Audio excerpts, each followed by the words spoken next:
9e édition de la revue annuelle des réformes politiques programmes. Les cadres de l'UEMOA et les experts nationaux tiennent la phase technique de la revue annuelle des réformes politiques programmes et projets communautaires mis en œuvre dans notre pays. C'est pour dégager les performances du Mali au titre de l'année 2023.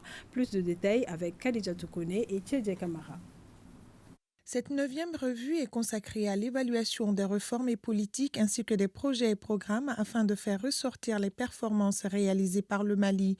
La rencontre regroupe des experts nationaux et de l'UEMOA.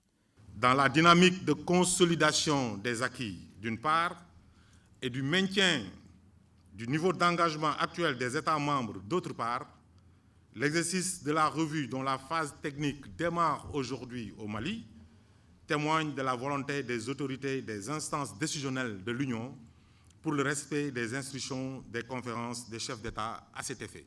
Le représentant de l'UEMOA salue le leadership des autorités maliennes dans la mise en œuvre des réformes politiques, programmes et projets communautaires malgré la crise que le pays traverse. Votre présence témoigne de l'engagement du pays à faire de l'intégration un moteur de croissance économique et durable pour l'amélioration des conditions de vie des populations de l'Union. Lors de la dernière revue technique qui a été faite autour du Mali, le taux d'application des réformes était de 86,41 et l'indice de performance à 60%, donc fortement supérieur à la moyenne régionale.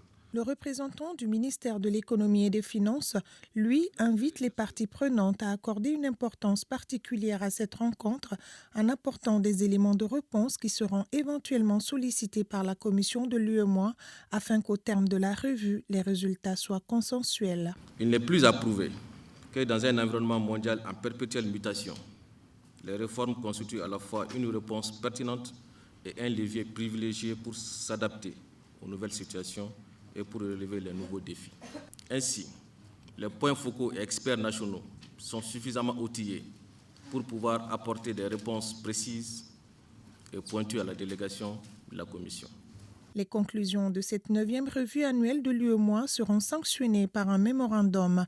Le document sera examiné par les ministres en charge de l'économie et des finances de l'Union avant d'être soumis un peu plus tard aux chefs d'État et de gouvernement.